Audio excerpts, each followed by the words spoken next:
El Ministerio Apostólico de Enseñanza y Predicación Rema Internacional presenta hoy al Reverendo Fernando García Sotomayor con la proclamación de las buenas nuevas de Dios para tu vida. El mensaje de ayer, el mensaje de hoy y el mensaje para la eternidad a los que tienen hambre y sed de la palabra de Dios. Un querigma de Dios para el que oiga, el que tiene oídos para oír. Escuche el dabar del Eterno a las naciones. Ahora es el tiempo para recibir el rema del Espíritu Santo a tu espíritu. Escuchemos con fe la memra del Señor para el alma.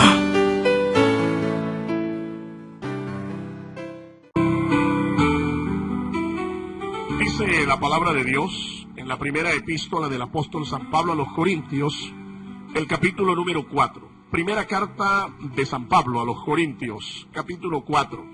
Vamos a leer los versículos 1 y 2. Leo la Sagrada Escritura, la palabra de Dios, en el nombre del Padre, y del Hijo, y del Espíritu Santo. Esta es la versión Reina y Valera del año 1960. A su letra dice así: Así pues, ténganlos los hombres por servidores de Cristo y administradores de los misterios de Dios. Ahora bien, se requiere de los administradores que cada uno sea hallado fiel. Amén. Dios nos bendiga por esta poderosa palabra. El título de la disertación en el día de hoy: vocación, instrucción y gestión. Tres palabras que nos hablan básicamente de un tema: la administración de la educación cristiana. Vocación, instrucción y gestión.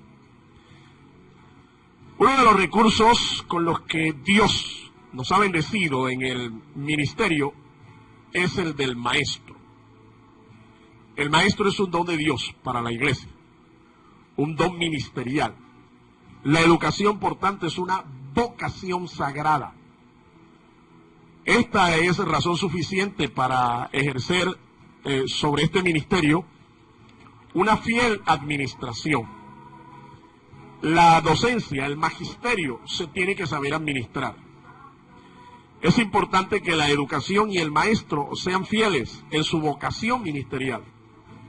Hoy en día nosotros podemos encontrar maestros y maestros. Podemos encontrar gente que sirve como maestro no por vocación o por un llamado de Dios, sino por una profesión. Es un modus vivendi. Viven de lo que han aprendido en una profesión, pero sin ninguna vocación. Y esa es la razón por la cual hoy vemos gente tan mal educada en todos los aspectos. En los aspectos seculares y en los aspectos espirituales o eclesiásticos. Hay maestros en la iglesia que no son maestros por vocación, por llamado, sino porque sencillamente están allí por una imposición o porque no hay otra persona que pueda ejercer este don. Como docentes cristianos, nosotros somos llamados también a la excelencia en nuestro trabajo. Excelencia, calidad total. No podemos conformarnos con la mediocridad. Es muy fácil acostumbrarse a ser mediocre, pero requiere trabajo, requiere esfuerzo el ser excelente. Pero para lograr esta excelencia ministerial en la docencia cristiana, se necesitan por lo menos 5 pasos. 5 pasos se tienen que dar para lograr la excelencia ministerial en la docencia cristiana. El primero, tener una visión objetiva y de excelencia. Una visión objetiva y de excelencia. Nosotros podemos mirar en el Antiguo Pacto, el Antiguo Testamento, el libro de Nehemías. Podemos observar la vida de este hombre, además del principio que el apóstol Pablo nos revela cuando leemos 1 Corintios 4, los versículos 1 y 2, se requiere de los administradores que cada uno sea hallado fiel. Además del principio de la fidelidad, también se requiere la excelencia. Y esta excelencia la vemos en hombres como Nehemías. Nehemías, la Biblia nos lo muestra que fue un copero del rey persa Asuero. Nehemías fue un hombre que se estableció allí en un oficio secular. Sin embargo, este hombre fue llamado por Dios para que, dejando su oficio, se dedicara a la tarea de reconstruir la ciudad de Jerusalén, la ciudad que había sido destruida en el siglo VI antes de Cristo por Nabucodonosor. La magnanimidad de los reyes persas, la benevolencia de los reyes persas le permitió a personajes como Nehemías, Esdras, el príncipe Zorobabel, volver nuevamente a la ciudad de la cual habían sido desterrados, Jerusalén. Dios llama entonces a Nehemías, y Nehemías recibe de parte de Dios una visión objetiva, una visión de excelencia. Cuando leemos el capítulo 2 del libro de Nehemías, el versículo 5, Nehemías recibe de parte de Dios la visión de reedificar la ciudad de Jerusalén. Reedificar la ciudad de Jerusalén. Una visión grande, una visión objetiva, una visión de excelencia. Reedificar la ciudad. Ahora, Nehemías, siendo copero del rey, él tiene que sobreponer el propósito de Dios por encima de sus intereses personales, sus intereses profesionales. Tiene que deponer estas cosas para poder realizar, concretar la visión de Dios. Dios escoge a una persona para hacer su voluntad. Dios escoge a Nehemías para reconstruir los muros de Jerusalén, siendo este hombre un copero del rey persa. Dios escoge también a hombres en este tiempo para ser maestros de la iglesia. En la carta del apóstol Pablo a los Efesios, nosotros vemos en el capítulo 4 y el versículo 11 que es Dios mismo, el Señor Jesucristo, quien establece para la edificación de su cuerpo, que es la iglesia, apóstoles, evangelistas, profetas, pastores y maestros. 5 ministerios para la edificación de la iglesia. ¿Quién los escoge? El mismo Señor. ¿Quién los establece? El mismo Señor. No vemos entonces aquí que fue un capricho de Nehemías. No fue que Nehemías dijo, bueno, voy a ver si definitivamente hago algo diferente y me luzco un poco. No, este hombre recibió un llamado de Dios, recibió una visión objetiva, una visión de excelencia. Ahora bien, si Dios a usted no lo ha llamado para ser maestro, no se sienta menos por eso. Pero sí puedo decirle que si Dios no lo ha llamado para este ministerio, no haga el papel de maestro. No haga la labor de maestro porque se requiere una vocación, se requiere una visión, se requiere entrenamiento, preparación. El llamamiento para el ministerio, el llamamiento para ejercer el magisterio cristiano requiere de autoridad. Dios tiene que revestir a esa persona de su autoridad, tiene que darle su unción, tiene que darle su gracia, tiene que darle ese carisma que se necesita para poder ser un docente con la presencia de Dios, un docente con la gracia de Dios.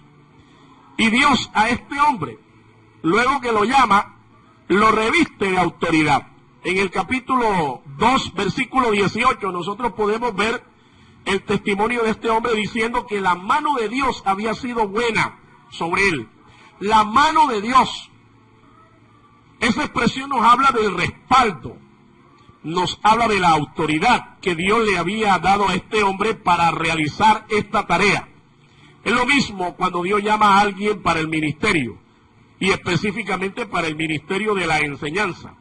El maestro, el doctor de las Escrituras, no puede ser una persona que se autollame, o una persona que crea que porque estudia en una academia, en un seminario, en una universidad, ya puede venir a enseñar la palabra de Dios al pueblo de Dios.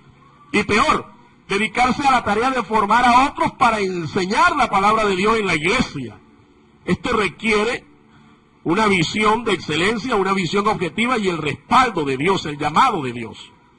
Nehemías hizo esto, recibe esta visión, una visión de excelencia, recibe el respaldo de Dios y él comienza su tarea. El segundo paso que hay que dar para lograr la excelencia en el magisterio cristiano es hacer una evaluación general de la situación a la que Dios lo llama. Usted tiene que hacer una evaluación general del contexto, del lugar en donde Dios lo llama y lo establece. Nehemías hace eso. En el capítulo 2, versículo 13, nosotros vemos que Nehemías sale de noche y observa la situación de la ciudad. Se puede dar cuenta que los muros están caídos, las casas están quemadas, no hay casa, lo que hay es puro escombro, pura ruina.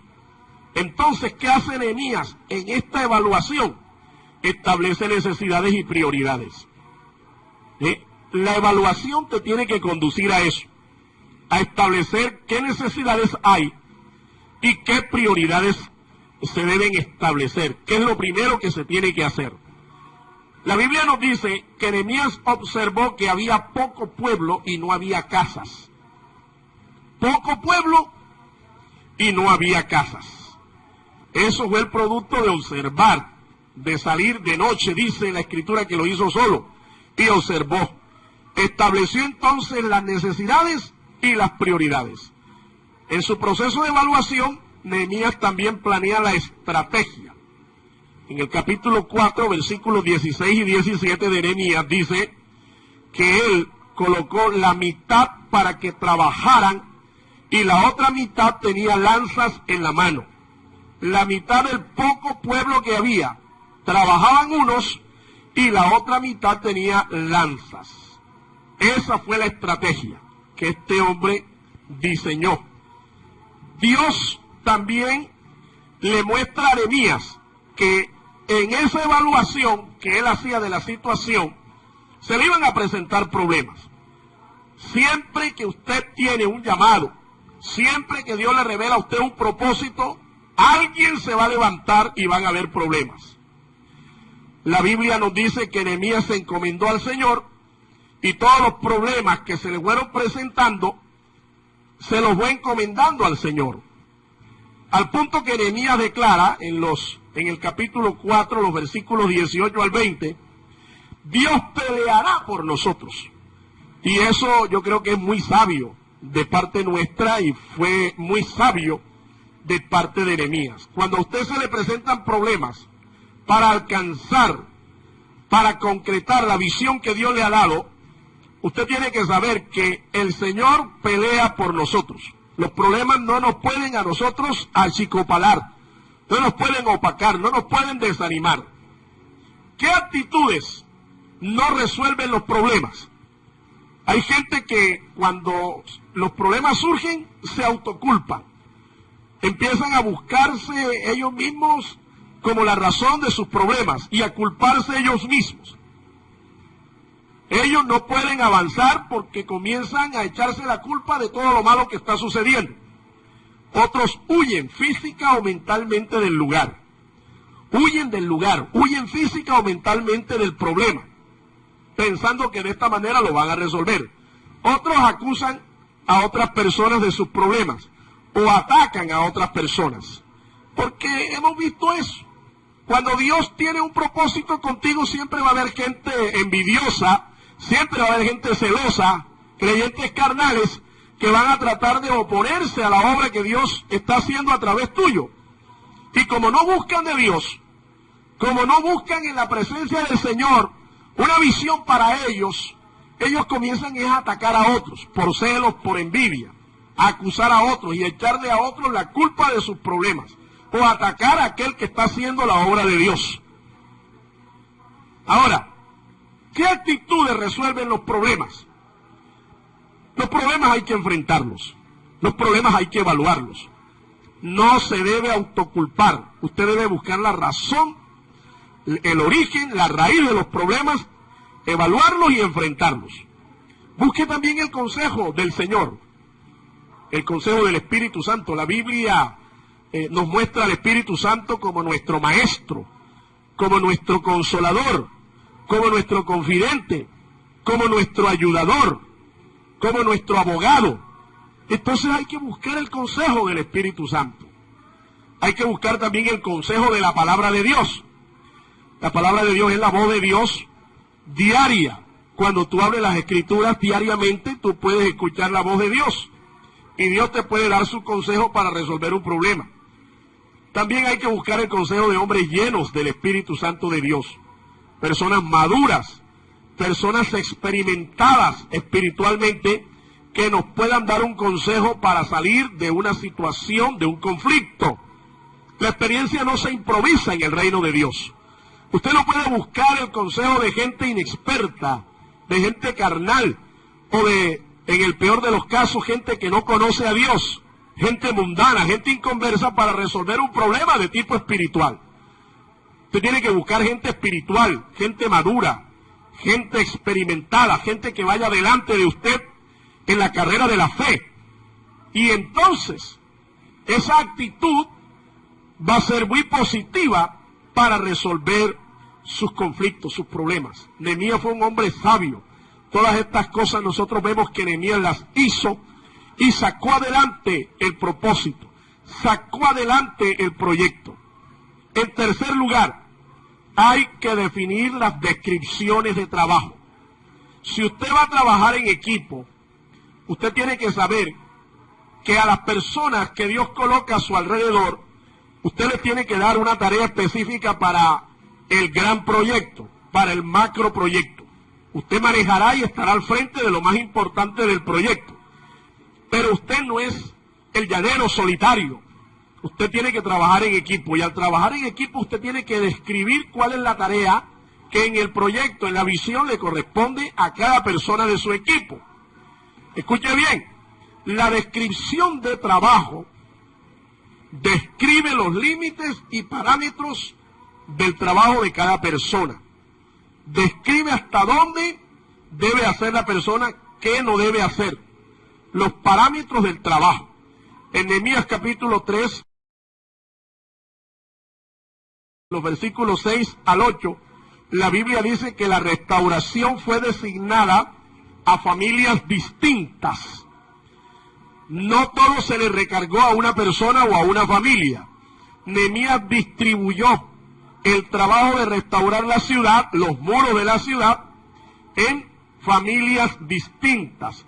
Y le estableció a cada quien hasta dónde debía edificar, qué no debía edificar. La descripción de trabajo delega también responsabilidades. Es decir, mire lo que significa estar al frente de un magisterio. Mire lo que significa estar al frente de un ministerio docente en la iglesia. No solo es un privilegio, esto también implica grandes responsabilidades. Los maestros son los responsables de educar doctrinalmente a la iglesia, el cuerpo de Cristo. Fíjense lo que hace Nehemías. Nehemías le dijo a esta gente: sacuda a Dios de su casa y de su trabajo a todo hombre que no cumpla. Y el pueblo hizo conforme a esto. Es un hebraísmo, esto de sacudir como una obra de parte de Dios, significa nada más y nada menos que Dios lo cortara de entre las familias de su pueblo, que Dios lo excomulgara, que el Señor lo echara fuera del pacto, de las bendiciones del pacto. Hasta allá implicaba la severidad de la responsabilidad que tenía cada familia. Y el pueblo hizo conforme a esto. Cuando a una persona se le entrega el privilegio de una cátedra para enseñar la palabra de Dios en una iglesia local, tiene que saber que esto no es un juego y que usted no va a enseñar si usted puede, que usted no va a tomar esto como una opción, como un trabajo olímpico o algo de distracción. No, usted tiene que saber que está edificando a la gente en las verdades eternas de la palabra de Dios, y que esto va a traer de parte de Dios o una gran recompensa o va a traer también una enorme responsabilidad y hasta un juicio de parte de Dios. Por eso considérese privilegiado todo el que Dios ha llamado para enseñar la palabra, pero también debe tener en cuenta la enorme responsabilidad que se tiene, porque Dios puede y va a hacerlo, de hecho va a pedir cuenta.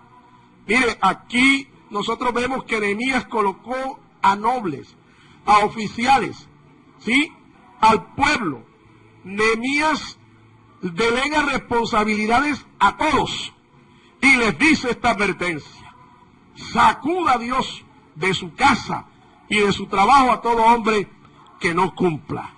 Yo no sé cómo una persona puede darse el lujo de, después que le han asignado un ministerio en su iglesia para enseñar la palabra, puede darse el lujo de no ir a la iglesia por cualquier cosa. Se enfermó, llovió, o el sol está muy caliente, o le dio fiebre, o le dio algo, y se excusan tan fácil de la responsabilidad que tienen. No sé cómo será esto en el tribunal de Cristo, pero te digo que vas a dar cuenta a Dios de eso. Número 4. Para alcanzar la excelencia, usted tiene que aprender a soportar las quejas y las críticas. Quejas y críticas. Tiene que aprender a soportarlas. La Biblia dice allí en el libro de Nehemías capítulo 4 versículo 2 que hubo alguien que criticó la obra de Nehemías. Su nombre, Sanbalat. ¿Qué hizo? Se burló, hizo escarnio y habló también a los samaritanos, gente que eran enemigas de los judíos. Sanbalat hizo escarnio y habló a los samaritanos. Ahí están las quejas, ahí están las críticas que Nehemías tuvo que enfrentar. Ahora, ¿qué hace Nehemías ante la queja, ante la crítica? Se escuda en oración, se esconde en la oración, porque es que para lograr vencer la crítica, soportar la queja, se necesita una vida de oración. Esto no es una lucha contra carne y sangre, es contra principados de las tinieblas que se oponen a la obra de Dios. La crítica y la queja no deben detenerte, no deben desanimarte en la tarea que estás haciendo. No te deben desanimar. La crítica más bien es como el viento que en contra hace que las cometas se eleven. Recuerden que las cometas no se elevan al cielo, a las alturas, con el viento a favor. No, es muy fácil y es hasta agradable tener a todo el mundo a favor. Pero cuando tú estás haciendo cosas en la obra de Dios, a veces hay gente que se opone, que no entiende la visión de Dios, no entienden los métodos de Dios, las estrategias de Dios y se te van a oponer. Pero tú tienes que saber que si Dios está contigo, debes tener la certeza de que vas a conseguir lo que Dios te ha dicho que vas a hacer. La crítica entonces te debe servir a ti, más bien es para elevarte, no para enterrarte. La crítica es el precio que se tiene que pagar por un liderazgo, por una posición de influencia, de autoridad, como la que ejercen los maestros. Entonces hay que tener mucho cuidado hoy en día con los maestros. Los maestros no se pueden prefabricar. Los maestros de la palabra de Dios, los ministros de la palabra de Dios no pueden ser ministros express, con un cursito de 100 horas o 20 horas de estudio. No, señor. Hay parámetros, hay leyes establecidas, hay experiencias que hay que acumular. Con el afán de poder graduar a algunas personas o de suplir supuestamente ciertas necesidades en la obra de Dios, nosotros no podemos minimizar los parámetros, no podemos minimizar las exigencias que se requieren para ejercer un ministerio con la excelencia que Dios demanda en todos aquellos que llaman. Y número 5, hay que regocijarse en el éxito. En el libro de Nehemías, el capítulo 12, versículo 27, dice que para la dedicación del muro, que lo hicieron en tiempo récord, 52 días. 52 días demandó la construcción del muro de la ciudad de Jerusalén y la reedificación de las casas en donde ellos iban a habitar. Para la dedicación del muro, buscaron a los levitas e hicieron una fiesta con cánticos y gran gozo, gran regocijo. El gozo proporciona fortaleza espiritual. Cuando Dios te da una victoria, hay que proclamarla, porque el gozo del Señor es nuestra fuerza, nuestra fortaleza. Así como hay que llorar cuando hay un dolor, cuando hay un fracaso, hay que llorar y esto es normal, pues hay que reír, hay que gozarse cuando Dios nos da victorias. Una vida gozosa glorifica a Dios, no una vida de queja. Alguien ha dicho por allí que hay gente que en vez de tener una vida de alabanza para Dios, lo que tiene es una quejabanza diaria para Dios, en vez de gozarse, en vez de glorificar a Dios, en vez de mostrar gratitud para con el Señor. El gozo es estimulante y es contagioso. Así como también cuando hay una persona desanimada, una persona que está deprimida, esto contamina fácilmente a un grupo. El gozo estimula a otros y es contagioso, pero el desánimo también. Eso apoca el corazón de muchas personas. Por eso, cuando Dios te va a encargar una tarea, oiga, gócese con el éxito, regocíjese, proclame la victoria del Señor. Dios lo puede hacer, Dios conmigo lo hizo y me gozo, aunque la gloria es para Dios, la honra es para el Señor. De todas maneras yo también me gozo porque Dios me usó como su instrumento. Estas son cosas que se tienen que hacer. Yo no conozco cómo un maestro de la palabra de Dios puede sentir esto a veces como una carga. Llega el domingo, llega el día de la enseñanza. Bueno, aquí tengo que preparar esto para enseñar y no se le ve gozo, no se le ve alegría. No lo considera un privilegio el enseñar la palabra de Dios, sino una carga. Una carga. Tiene que reconsiderar eso, porque es una muy mala actitud para desarrollar el ministerio. La Biblia dice en el libro del profeta Jeremías que es maldito aquel que hace la obra del Señor indolentemente. Por el contrario, cuando usted le está sirviendo al Señor, llámese este ministerio pastor, evangelista, profeta, maestro, llámese como se llame el ministerio que Dios le ha dado, hágalo con gozo, hágalo con fervor, hágalo con vehemencia, hágalo para la gloria de Dios. Y concluyo, para ser un buen administrador se requiere disciplina. La disciplina es esa motivación que nos hace proseguir a pesar de todos los obstáculos que se levantan. Si usted es una persona disciplinada, usted será un militante. Y los militares son gente que se caracterizan por ser disciplinada. Ahora, la Biblia dice que nosotros somos los soldados de Cristo. Estamos en el ejército del Señor. También se requiere tiempo. Escuche, tiempo. Los maestros no se hacen de la noche a la mañana. En la medida que el tiempo pasa, adquirimos más habilidad para hacer las cosas, más experiencia. Y por último, es necesario poner manos a la obra. Sin comenzar nunca se va a terminar. Empiece. El Tao Te Ching, el libro sagrado del taoísmo, enseña en su capítulo 51 estas palabras literales. Dice, un recorrido de 1000 kilómetros puede hacerse dando un paso a la vez. No se desanime si usted no tiene la experiencia, ni la profundidad, ni el bagaje que tiene gente que ya tiene 20, 30 años enseñando la palabra de Dios. Poco a poco el maestro va alcanzando la excelencia. Es necesario vencer la inercia y empezar a cumplir integralmente la gran comisión que nuestro Señor, nuestro Redentor y nuestro Maestro nos dejó. Jesús dijo, enseñándoles todas las cosas, y he aquí yo estoy con vosotros todos los días, hasta el fin del mundo. Dios te bendiga.